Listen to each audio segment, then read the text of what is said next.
Hello, this is Heather of Shutterbug 101. Today we will be going over the Olympus Pen-F camera with the Olympus 12-40 2.8 lens. Let's get started.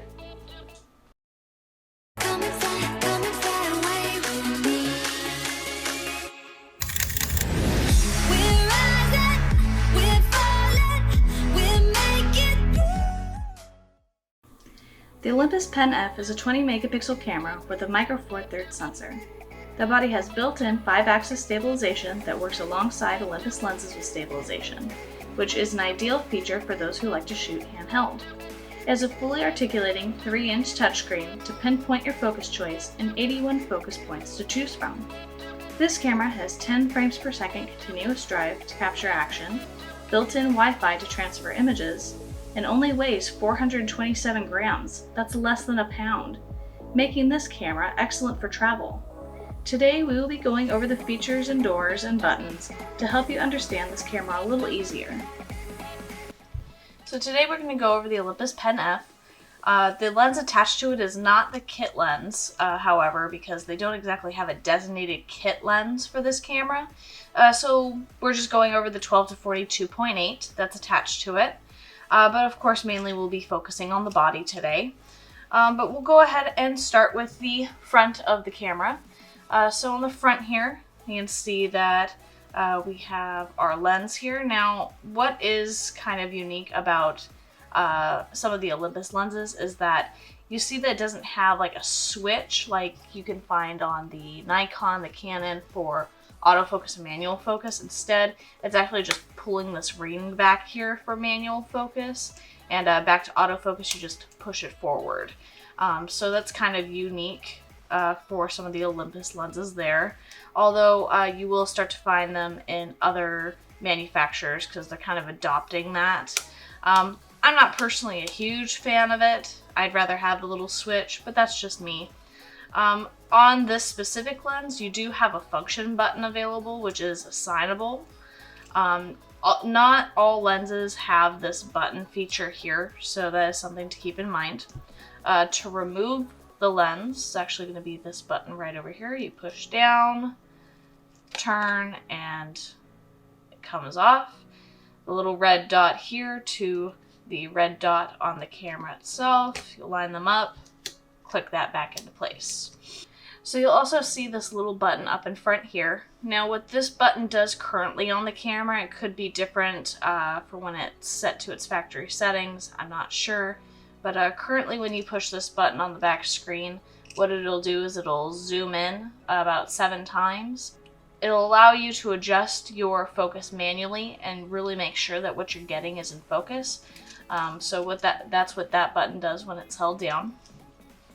Also in the dial in front here, you will see that there's mono, color, let's see, off, art, and it says CRT, which I'm not sure actually what that stands for, but it looks like it kind of brings up a color wheel, so if you wanted to give it a certain shade, you could do that around the color wheel. So if you wanted like sepia, you'd be able to do that and kind of give like an orange tone, I guess, if you wanted to do that. Art's going to be able to give you partial color, vintage look, different like watercolors, key line, which is kind of like a drawn sort of look, gentle sepia. So it's just different filters essentially to try to take pictures with, to get kind of creative on. You want to do this before you take the shot naturally. So when we turn it to the color dial, what that'll allow us to do is pick out certain colors that we might want to make more vivid or mute down if there's just too much of it. So it gives us control over that aspect. And then we have our mono, which of course is going to be black and white, which you can put a color filter on, which is kind of cool. So you'll see that when we put a color filter on a black and white image, it actually changed the tonality of this mouse.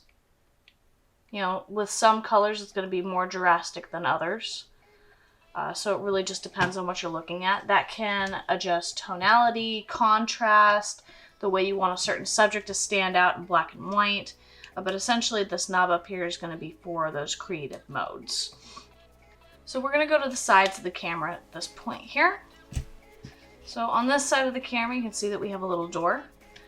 So if we flip that up, that's going to give us the HDMI cable. Okay, so you'll be able to use this port to connect to a television screen, to show a slideshow of your pictures. You know, it's mainly to show any display that you can see on the back of your camera. And then we have the AV out, or USB plug here, which is going to allow us to plug into the computer, transfer images, update firmware, any of that. And then on the other side here, you can see that we don't have much. It's indicating that it is micro four thirds, and that is going to be our speaker when it comes to playing back video that it takes from the microphone, which the microphone built in here are going to be these right here. Now so we're going to go to the bottom of the camera. Here, of course, you can see we have a little door. You know, that's going to be where our battery and SD card are. So in order to undo the battery, you're just going to hit this little lever here. It's going to pop right out. Go right back in. Card goes in, very similar. It's going to be spring-loaded, so you push down for it to come out, push down once for it to go back in. I don't have an SD card in there now, so I can't demonstrate it. But then on the door here itself, it does say use an SDXC card, not HC. And it does show which direction the battery and SD card goes in. So at least it helps you there. Also, you can see that we have a universal tripod screw mount here.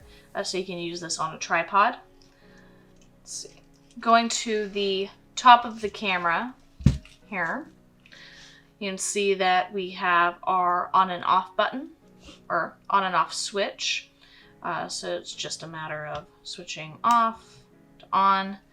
Now this camera does not have a built-in flash, doesn't have a pop-up flash, none of that. So if you did want to use flash for this camera, you will have to use the hot shoe, which does come with this little plate here to protect these contacts. You would slide it on there and use it. Otherwise, just keep that little plate on there. Going over the dial here, you can see that we'll start with our auto mode. Now you see that there's a little button here in the middle. What this does is it locks it so you can't accidentally switch your mode, which is kind of nice.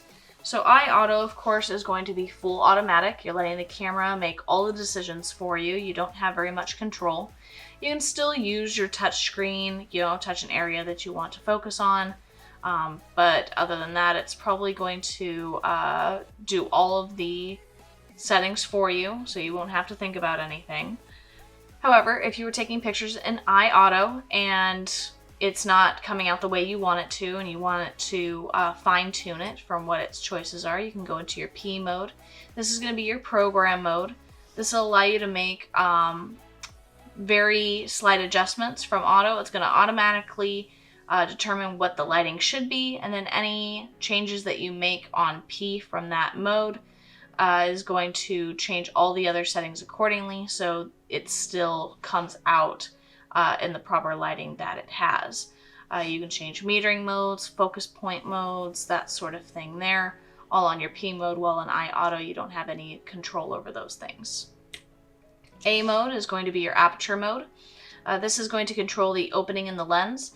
So this lens is actually a really nice lens because it has an availability of 2.8, which means because it's a lower number with a wider opening, this lens lets in a lot of light. It'll get you that nice blurred background and sharp foreground look.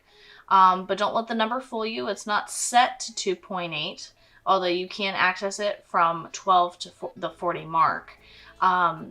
It will allow you to go down to smaller apertures in case you want to get a sharp foreground, sharp background for landscapes and things like that.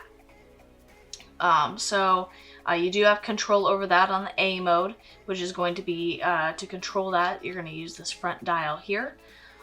That's going to change the aperture while the camera determines the shutter speed.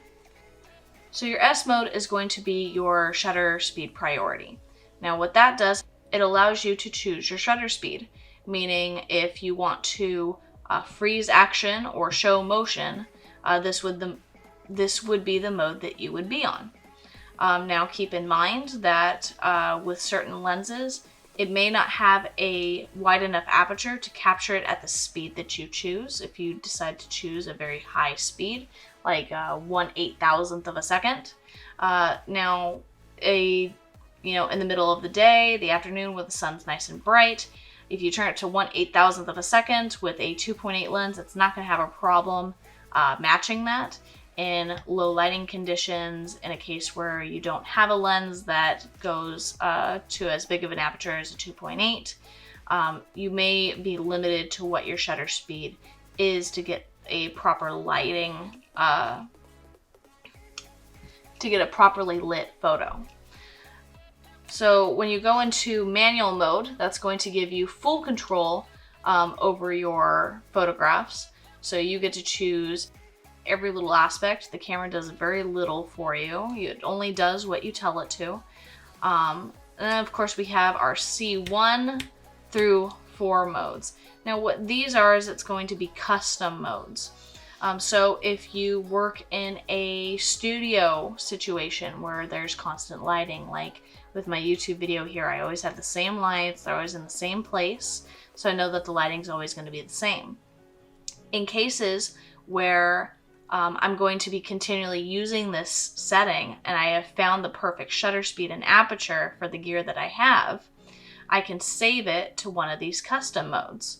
So when I go outside and I take some pictures, but I want to come back inside and do some more shots or something at a later date, all I have to do is switch to one of these C1 through C4 modes, and it's already set up for me. I don't have to do any thinking. I don't have to waste any time doing test shots.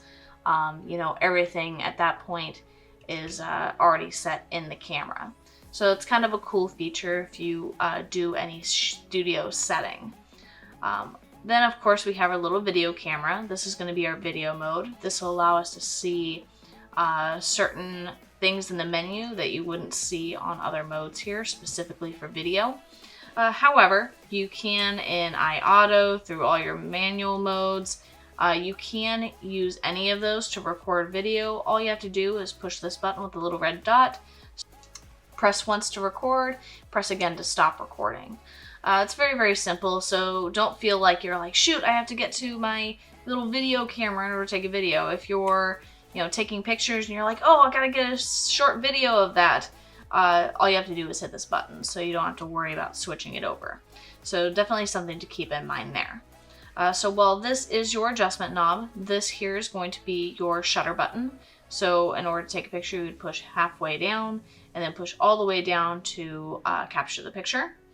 And then we have our exposure button. All right, so when we play with our exposure button, we can see that it's either going to give us a lighter image or a darker image. So it'll allow us to change the lighting of the situation without having to change any major settings, which is really nice. Now this is only accessible on your manual mode, so like your P mode. If you're on auto, it's not going to work. So that is something to keep in mind. So we're going to go ahead and go to the back of the camera here. So as you can see, we have a fully articulating LCD screen that is indeed touchscreen. So you can pinpoint where you want your focus to be, where you want it to take a picture, so on and so forth. You can turn the touchscreen off in case you didn't want to utilize that. We also have a viewfinder option on this camera, which is really nice. There have been some people that ask me, why would I need a viewfinder? For me, I find that in really tough lighting situations where the sun is really bright, and it can be very difficult to see this screen. It's just easier for me to use the viewfinder. For me, I personally love using a viewfinder because I feel like it gives you a little bit more personal room, kind of you and the subject, rather than also focusing on everything else around you. But again, I'm also easily distracted, so maybe that's just me. We have our diopter control here. So everyone's eyes are different. Every camera has this. It just can be, hidden on the side of the viewfinder, wherever it may be. But for those that wear glasses versus people that don't, nearsighted, farsighted, whatever it may be, sometimes looking through this viewfinder right away, it can look a little blurry or out of focus. So that's what this little diopter's for. So you would adjust this while looking through the viewfinder, and you would see that, oh, there we go, that's perfect right for my eyes, and you wouldn't have to change that again. So that is what that is for. Right, so our function 2 button here is going to change the look of our screen. So while here we're seeing a live view of what's going on in front of the lens, if we push this button, all it's doing is giving us information of what's going on in the camera. So if you're used to being kind of a blind shooter, not having this live mode available, this will be able to give you just the information very similar to a DSLR. But when you look through the viewfinder, it's going to be able to give you the picture that you're taking a picture of, so you'll be able to compose your shot. So if you don't find that you like to use the screen, you're more of a viewfinder shooter, you could choose this option here. Pushing it again will give us back to kind of the live view mode for the screen. Going over this little lever here, what this will do is allow us to adjust highlights and shadows accordingly. If we do not want to change any highlights or shadows, we can press our universal escape button here, which is going to be the shutter button halfway down, and that'll get back to shooting mode. We then have another adjust dial here. So on P mode, it's going to change either the shutter speed or the aperture. Right now it's saying, hey, it's really dark, because naturally I'm pushed against this thing. So if I show an actual image, it will stop blinking at me. But it's going to change either or. You really just have to pick, is aperture more important or shutter speed more important for me? And if that's the case, you're like, well, I really want to focus on, I don't know, f16 of an aperture. With it pushed all the way against this thing, it's like, hey, I'm going to have to take a picture at 30 seconds. Or if I raise it up at 2.1, 1/5 of a second. If we go all the way down to 2.8, it's saying maybe 1 second to bring the picture out in this, or if I raise it up, 1/60th of a second. So depending on what you want to do, if you want to focus on the time, if you want to focus on the aperture without having to switch to the mode on the dial here, you could do that in P mode. We do have a function button here, which will give us an auto exposure lock. Now the function buttons can be changed. Those are customizable, so if you find that you don't use auto exposure lock often, which is essentially just locking in the lighting that you're pointed at and then you can recompose, then you can change it to something that you find that you're going to change more often. Olympus cameras are just one of the cameras that, unfortunately, they don't have a lot of like quick menus or anything like this. A lot of it's internal in the menu, so it's very menu driven, which is not a bad thing, but not all people prefer that, and that's okay. We do have a little zoom in button here, which when we're shooting isn't really going to do much. So when we're shooting, it essentially does what the front button does. It'll zoom in ×7 so we can dial in our focus if we want to do that. Push it again to go back. When we have taken a picture and we look back on it with the play button here, we can zoom in to the picture after we've taken it to make sure it's in focus. So that's something to keep in mind. We'll go over the menu here in a bit. The info button is going to change how this back screen looks. So it's really just kind of going to give you, either the zoom available with this tool here, or, kind of an all over tool, or kind of giving you the all over information. So it doesn't give you a lot of options there. This is a very simple camera, as you can see. There's, it's very simple layout in comparison to a lot of the other Olympus cameras. Fairly easy to learn. So if you go and you play back pictures and you want to delete pictures, it's going to be the little red trash can here to delete images. Going over our shortcuts on our dial here, if we push up, you can see that's connected to ISO and white balance. So what that'll allow us to do is it shows us that these dials up at the top are going to, so if I push up and I adjust this dial here, it's actually going to adjust the ISO. So you can set it to auto, and that's just fine. Or if you play with this dial, it's going to change the white balance. Now, cameras these days are really good at determining the white balance, so I would just keep it on auto as well. You should be able to set a limit to the ISO in your menu, which we should be able to find when we go over the menu here in a moment. But white balance, keep it on auto unless you want to play with temperatures. But then just remember to turn it to auto when you're done, because I've had a lot of people go on vacation, they play with the white balance, they forget how to change it back, and then they either have blue or orange people in their pictures, and then half their pictures are ruined. So it's definitely something to keep in mind. I would just keep it on auto, like I said. Keep it easy on yourself. The flash button here is going to give us choices on flash. Now, like I said, this does not have a flash available. Usually when you purchase a Pen-F, it does come with a small flash that you put up here on the top on the hot shoe. So that is something to keep in mind, and that's how you're going to control it here is with this button. So you have auto, red eye, fill in, which is basically forced flash. You can turn the flash off. You have slow sync, which I wouldn't worry about. And then, you know, you're just back to auto. Now, this camera does come with this camera should come with its own small flash, which at that point, when you do change these things, it will control that. Otherwise, you know, if you don't want a flash, you can either turn it off or take the flash off. Either one will work. So if we push right here, so if we push left, that's going to give us where we can choose our focus points at. If we want to be more specific, if we want to be more pinpoint, if we want to get a little bit of a bigger zone, if we want to consider the entire image, or just kind of part of the grid, you can do that. Personally, I like to pinpoint because I like to pick very precise points, but that's just me. It's really all up to you and what you're shooting. If we push down on the dial here, this will give us our continuous shooting modes and our timers.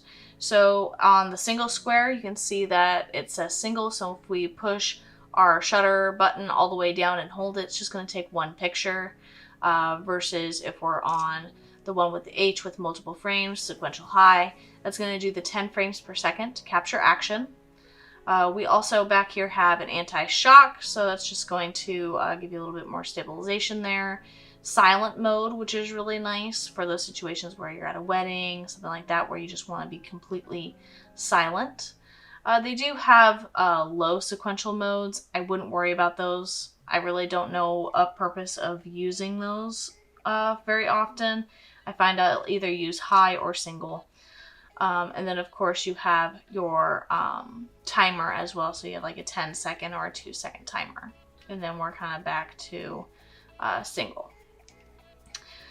So down here, if you wanted to look back on pictures, delete them, you use the little red trash can to delete them one by one. Otherwise, when we get into the menu here, we can see that on the first page, we have card setup, which right now it's grayed out because I currently don't have a card in the camera, so I have no card to set up. But when you do click on that option, it gives you two other options. It gives you format and erase all. Now, when you go on vacation, you get back, you downloaded all your pictures to your computer, you've made sure they're backed up, and you want to reuse your card for another event coming up. What you want to do is you want to stick it in your camera, go to card setup, that's on the first part of the menu here, and you want to click format. Do not put erase all. The reason I say that is because formatting resets it to how you purchased it. It'll permanently delete any files that you have on there, while erase all is just going to essentially put them into a recycling bin. It's going to kind of hide the files, but it still takes up room. And if you only do erasing and no formatting over so much time, what that can do is it can cause a virus, it can eat away images, it can corrupt images. So to protect your future images, I recommend just formatting every now and then. Try and make it, every few shoots, when you're just ready to clear the card. Just make a habit of using format instead of erase all. Okay, so getting back into the menu here, we have a reset/custom mode. So when we click that, we can reset all modes to factory settings. You can assign custom modes, which is just going to be the C1 through C4 that we talked about, or just to kind of recall it. If we want to go back, it's just the menu button here. Now, these menus, it doesn't look like there's very many options, but these are menus within menus, so you can get a little lost. So definitely, definitely be wise just going through the menu. Try not to get lost. If you do get lost, again, you push halfway down your shutter button to escape into your picture taking mode. Picture mode here is going to allow you to pick certain color enhancements, that sort of thing. I just keep it on natural. It's just going to give you the most accurate color and lighting presentation. Now this little fading diamond here is going to be our symbol for picture quality. So what you can do is, if you go and follow the arrow here, that allows you to change your quality in picture. You can do large, fine JPEG. You can do RAW. I would never go medium or small JPEG. Don't do it. Your two main decisions are going to be large quality JPEG, RAW, and then of course there's the matter of doing both as well. Now the reason you would ever shoot in RAW is if you're an editor or you think you're going to get into editing, because a RAW file is only openable in a editing program that can read RAW files. Because when you have a RAW file, you need to edit it the way you want to, adjust shadows and highlights accordingly, because a RAW file is 3 times bigger than a JPEG image is. And then you would save it as a JPEG when you're all done. A JPEG image is your most recorded image, whether it be on a phone, it's the default on a camera, that sort of thing, where it's compressed, it's ready to print the way it is. You can still do editing to JPEG images, you just are very limited in comparison to RAW.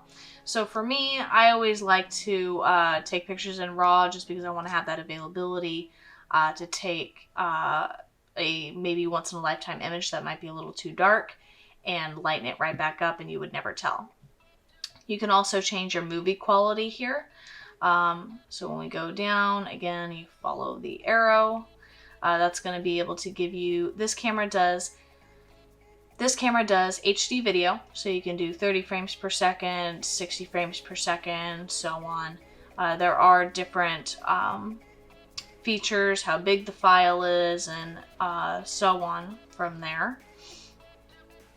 If we go menu to go back, we'll go down to the next one.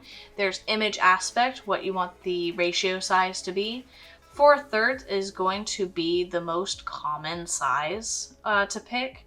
When you do click on that, it does show you what the aspect ratio resolution is going to be, which is kind of nice.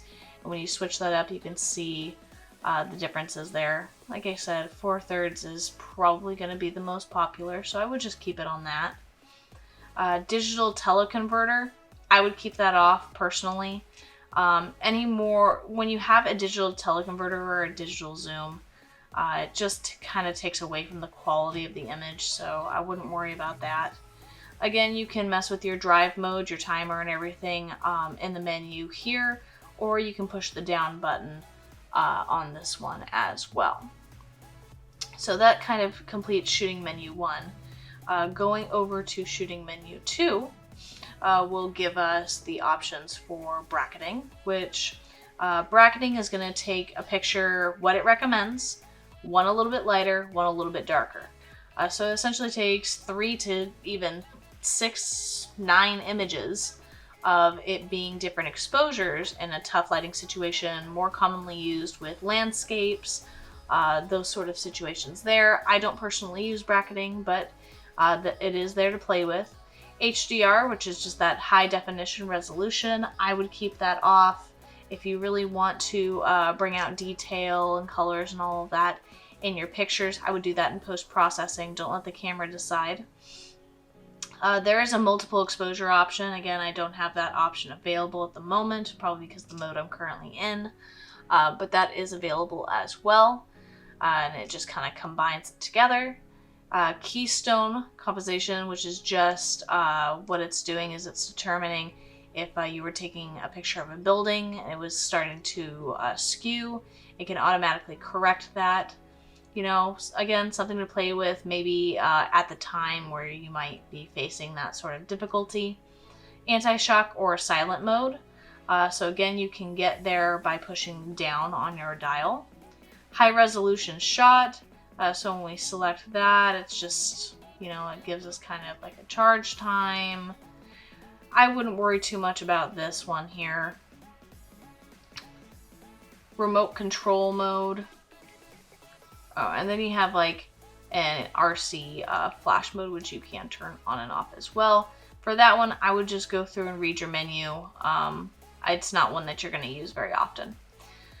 Here, of course, we have our playback menu. So, of course, I really can't access any of these because I don't have a card in there. Naturally, I have nothing to play back. But just so you know what they are, you know, right now I have my auto rotation on. That's what that is there.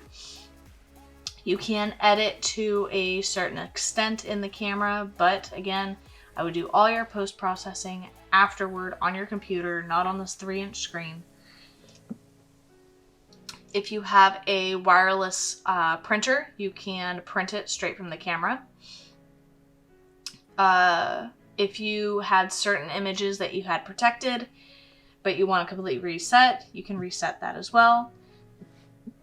And then in the B-roll section of this video, you saw that I mentioned, you heard that I mentioned that this camera does have a Wi-Fi feature where you can connect it to a smartphone. You can download your images to your smartphone to share with friends and family on social media. So if you're on vacation, you don't want to wait till you get home. That's kind of a nice feature there. You should be able to use it as a remote control as well, which is kind of nice. But that's going to be all of your options here. If we go down to our custom menu, this is where it starts getting a little buried information here. Because all of these have multiple menus. So going into autofocus, manual focus, you can change your autofocus mode. So if we selected that, we have S autofocus, C autofocus, manual autofocus, or you can combine S autofocus or C autofocus, depending on what you want to do when it comes to like that manual focus ring up here. Where if it determines that's being spun, it's automatically going to kick into manual focus with this one here instead of autofocus. Or if you just wanted to set it to one of these, that's fine too. So S autofocus is going to stand for single autofocus. That's going to find a still subject, a landscape, someone posing, and lock on autofocus. C autofocus is going to be continuous autofocus. That's going to continually focus as motion moves, so sports, animals, that sort of thing there. Specifically, just manual focus, or you can, on this lens, click that ring back and just dial in your manual focus at that point. Or there's single autofocus and so on.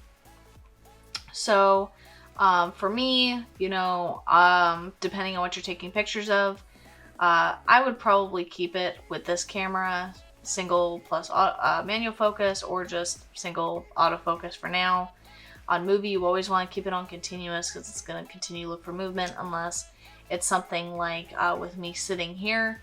If I had it on continuous autofocus and it saw my hands moving, it might jump from camera to hand, camera to hand, camera to hand, and it's just going to be really annoying for you to watch. So depending on what you're doing, it could determine what you want to change this to. Going back here with the menu, full-time autofocus, keep it on that way. If you're just kind of pointed at things, it should automatically start to focus for you. Auto exposure lock and auto focus lock, again, that's going to be part of your F1 button up here. Reset lens, so if your lens is acting funny, it allows you to kind of reset it to its default autofocus. Bulb time focusing, wouldn't really worry on that. Focus ring is going to Focus ring, you can actually just change the rotation depending on what you're used to, or if you're learning whatever's more comfortable. Manual focus assist, that's that magnify, that 7 times that we were talking about. You can turn that on or off. Going down, you can set home, like where you want the default manual focus to be. I like mine to mainly be straight up in the center. Autofocus illuminator, so if it determines that it might be too dark of what it's taking a picture of, there's a little LED light on the front here where it will shine out and try and give it something a little bit more. It has a little LED here in the front that'll allow it to shine out and hopefully give it a little bit more of something to use when focusing, if it can't find any detail to focus on. Face priority, so you can turn that off. On the face or eyes detected, left eye will be selected, the right eye, a near side eye, or just the face in general. You know, I would probably do this one here where it's just, if it determines if one eye is close on the other, it's just going to focus on a eye, which is perfectly fine. Autofocus area pointer, targeting pads, going to be talking about like where you're pinpointing here. Now we're getting into the B button, so now we're going to be getting into the B menu, which is controlling buttons and dials. So you can change button and dial function. So if you wanted to change your function buttons, your dial buttons here, you are able to do that all on this menu. Your C menu here, which is going to control release, your multiple exposures, the image stabilizer. So you can see that on the high mode, it's going to control 10 frames per second, which is low mode 5 frames per second. For me, I like faster is always better for me. So that's how I would shoot. Image stabilizer is going to control, of course, the stabilization. Now it is on auto at the moment. But if we go forward, it can control horizontal stabilization only, hold the camera vertically and shoot while panning horizontally, so it's kind of its panning mode. Vertical stabilization only. Image stabilizer functions in all directions, so if it's kind of erratic movement, or off. Now the reason you would ever turn your stabilizer off is if you have this on a tripod. If you have this on a tripod, it's going to kind of anticipate there being movement when you have the stabilization on, so it can actually cause shake in your images. So that's something to definitely be aware of. So I know that you know, with that stabilization, you may just be using it handheld, but in the case where you're ever doing extremely long exposures, having the stabilization off is always just better. In any other case, you can change it to auto, where it's going to detect your movement and change accordingly. Going back here, continue to go down, image stabilization during continuous modes. I would definitely keep that on just in case. So release lag time, that's essentially just kind of going to be an effect for those that are used to you know, cameras where it has that little bit of a lag between pushing that release button, taking the picture. If you want to be very, very quick, you know, put it on short. Going down to the D menu, which is going to change display, sound, connection to PC, so that's like HDMI, video out. You won't play with these quite a bit. Display grid, if you have a problem or have had issues in the past with trying to compose your shot and you have a bad habit of cutting off arms or heads or something like that, giving your picture that illusion of motion, you can display a grid on the camera, which I will go ahead and turn on. You do have different choices here. I like the second one. Gives us a little bit more to look at there. Picture mode settings, histogram. I don't like seeing histograms, anything like that. I don't like anything busying up the screen, so I wouldn't worry about that too much. Frame rate, normal, so it's just like flicker reduction for video for those fluorescent lights. Again, peaking settings, very similar to histogram. Backlit LCD, you can, so this also has a sleep mode. which will go to sleep after 1 minute or 3 or 5 minutes of no user activity, which just helps save on your battery, which is nice. To turn it back on, all you have to do is push your shutter button halfway down to wake it back up. Auto power off. This one has 5 minutes, 30 minutes, 1 hour, 4 hours. So if you were doing, like, say, a long exposure or something like that, or even like time lapse, I don't know what you'd be doing, you can set it and go, hey, you can keep shooting or doing intervals or whatever you want to do, but after like 1 hour, go ahead and just power off. So that is an option there.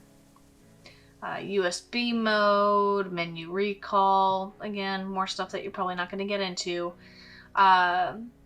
EV step, which is essentially just going to be your exposure and bracketing, how many steps you want to go up. It could be a third of a step, could be a whole step. Noise reduction, auto, I would just keep it that way. Noise reduction, I would keep it on auto or just turn it off completely. If you want to do any noise reduction, I would do that in post-editing as well. Noise filter, yeah, keep it on standard. Here we go, ISO, keeping it on auto. You can also set it to a certain number here. You can also change that by pushing up, like we talked about earlier. Now setting the ISO, what you can do is you can create limits here. So the high limit, I probably don't want this camera going above, 1600 is pretty good. And then the lowest ISO I can go is 200 when it comes to that. So when I have it on auto, what that does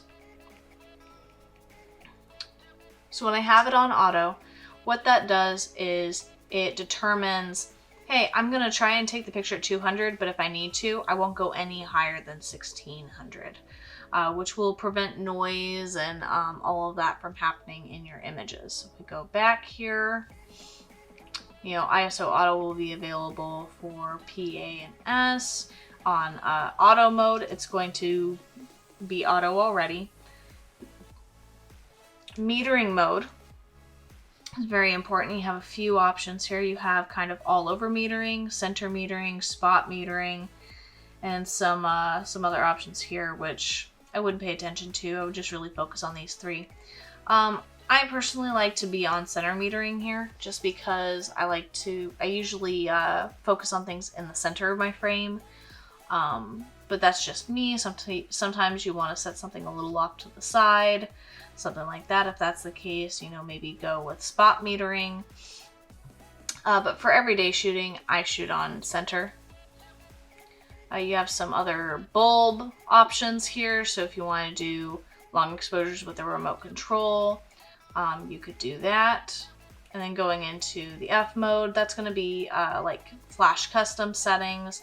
Again, this is only going to be applicable if you're using your flash, and even then I would just kind of leave it on defaults. And then when it comes to our G menu, which is going to be color, white balance, keep white balance on auto. A lot of this is really not going to be something to play with. Color space you want to keep on RGB. It's just going to be the most usual one. If you're printing pictures, believe me, you want it in RGB. And then if we go back with the menu here, we do have even more. So we can go record and erase menu, which is the H menu. Quick erase, wouldn't worry about that. That RAW and JPEG erase, so when you delete a RAW or you delete a JPEG, it's going to delete both. File name, you can reset it to start at like 00001, or you can kind of just make it continue, whatever you want to do there. You can also edit the file name. You can put copyright settings on there. Adjust the mode for your video camera, recording volume, wind noise reduction. I would keep that on standard just for, those little clips to help avoid any wind noise. Again, other like movie effects, movie photo mode. So if you want to take a picture while you're shooting video, built-in electronic viewfinder is going to be the J menu. So you can change the info settings, the grid inside. You can change the brightness, any of that. Pixel mapping. So this is kind of utility. Warning level for battery. Touchscreen settings. Wi-Fi, which is, kind of set in the camera now, so it's not something really to worry about. This does have like a Selfie Assist, so if you were to flip this screen out, it could assist you doing selfies, because it's going to determine, oh, there's a face, let me turn that on, and make sure everything's in focus. And then that's kind of the end of those menus there. The last menu is going to be the setup menu, which you set the time, the date, the language, Wi-Fi settings. You can check your firmware, see if it needs to be updated, and that's it. It takes some time to kind of help navigate this camera, just because it is different from a lot of the ways that these cameras are set up. So it's something to kind of keep in mind when you do shoot with this camera. It does take practice. It does take using it quite a bit to become familiar with it. Once you become familiar with it, everything should take care of itself. All I can say is that repetition breeds familiarity. So the more you play with this camera, the more it will become familiar, the more you will be comfortable with it. Until next time, keep your eye out for inspiration, Shutterbugs. Bye.